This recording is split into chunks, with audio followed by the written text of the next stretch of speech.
Hello दोस्तों, आज हम लोग सिंपल अस्तर वाला ब्लाउज की कटिंग करना सीखेंगे।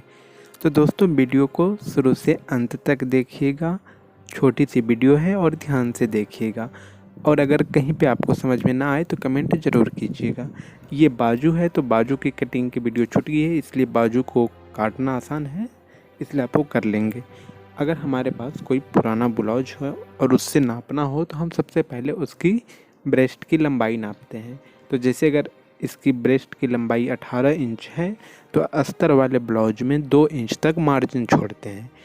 तो ये अस्तर को हम ऐसे मोड़ लेंगे।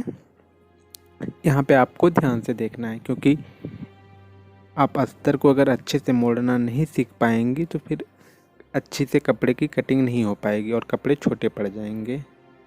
तो यहाँ पे सबसे पहले हम लंबाई नाप लेंगे अस्तर में कि ठीक से मुड़ी हुई है या फिर और थोड़ा कम बेस करके मोड़ना पड़ेगा। उसके बाद जिससे हम बाजू कट किए थे वो कपड़ा को लेकर बिल्कुल अस्तर के जैसा ही मोड़कर उसके ऊपर रख देंगे। रख देने के बाद हम इसे फिर से नापेंगे 20 इंच तक, क्योंकि 18 इंच की ब्रेस्ट है और 2 इंच मार्जिन के लिए। ब्रेस्ट नाप लेने के बाद हम कट कर देंगे उसे। और कट करने के बाद अस्तर को कैसे रखना है और ब्लाउज के पीस को कैसे मोड़ना है, ये स्टेप आप ध्यान से देखिएगा।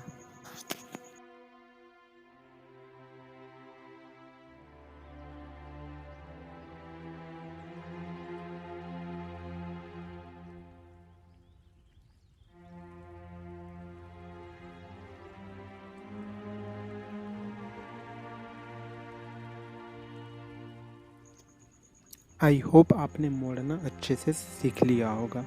अब मोड़ने के बाद ये तो साड़ी की ब्लाउज है तो इसमें बहुत सारे वो अलग से रेसेस की तरह निकले हुए रहते हैं, तो आप उसे साइड वाइज काट लें। और कट करने के बाद सबसे पहले मेजरमेंट करें। जो बेसिक मेजरमेंट होती है गले की वो होती है 1.5 इंच की, और उसके बाद की जो शोल्डर की होती है वो होती है 3 इंच की, और बाजू की होती है 5 इंच। 5 इंच लंबाई और 5 इंच चौड़ाई।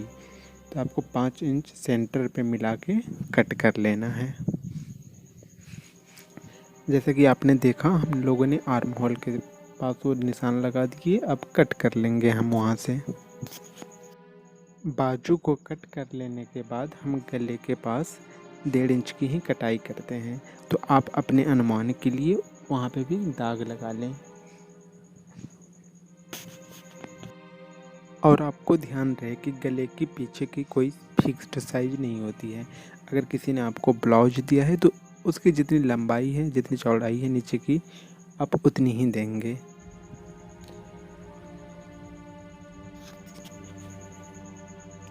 अब यहाँ पे आपको ब्लाउज की आगे की तरफ और पीछे की तरफ की लंबाई नापना है, मतलब बैक साइड की पीठ। तो ब्लाउज को ऐसे पकड़ के आप नाप लें। वहाँ पे देखें ये फुल एक्यूरेट साइज है। हम लोग ऐसा करके आगे की गले की वो कितनी होती है वो नापेंगे। ये आगे के गले की साइज नापेंगे और फिर उसकी बटन पट्टी, मतलब वो बटन और काज वाला पट्टी कितने का होगा। क्योंकि ये पल्ला आगे की तरफ का है इसलिए हम इसमें बीच में भी काटेंगे, क्योंकि ये आगे 2 पल्ला होते हैं। अब जो बचा ये है पीछे का पल्ला। तो पीछे का पल्ला की गला को कटिंग करने के लिए हम फिर से ब्लाउज को उल्टा करेंगे, और जहाँ पे उसकी वो बैक साइड है वहाँ पे सेंटर में पकड़ेंगे और शोल्डर के पास से पकड़ के फिर से नापेंगे। अब जितनी उसकी वो मेजरमेंट की साइज है उतनी आपको भी कर लेना है, और फिर वहाँ पे दाग देकर आप कटिंग कर लें। यहाँ पे 2 बार हम आपको इसलिए नाप कर दिखा रहे हैं क्योंकि आपने जो वहाँ जहाँ पे निशान दिए वो निशान एक्यूरेट थी, लेकिन आपको और थोड़ा सा उससे नीचे करके निशान लगाना है, क्योंकि जब आप वहाँ से काटें तो वो खुद कर्व हो जाए, तो मतलब ऑटोमेटिकली वो पीछे के गले की गोल डिज़ाइन खुद बन जाए। उसके लिए हम फिर से दाग लगाएंगे। दाग लगा लेने के बाद हम पीछे के गले की कटिंग करेंगे, और कटिंग करने के बाद ब्लाउज की बैक साइड कितनी चौड़ी है फिर हम उसे नापेंगे।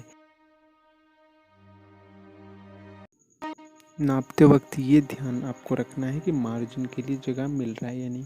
तो आप यहाँ देख सकते हैं मार्जिन के लिए थोड़ी सी जगह मिली है।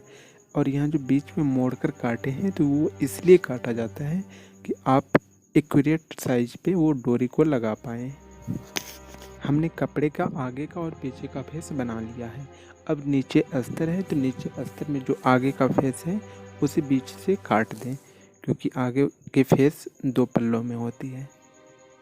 तो दोस्तों अब हमारी कटिंग पूरी तरह से कंप्लीट हो गई, क्योंकि इसमें आपको कुछ और नहीं करना होता है, क्योंकि ये एक सिंपल सी ब्लाउज है।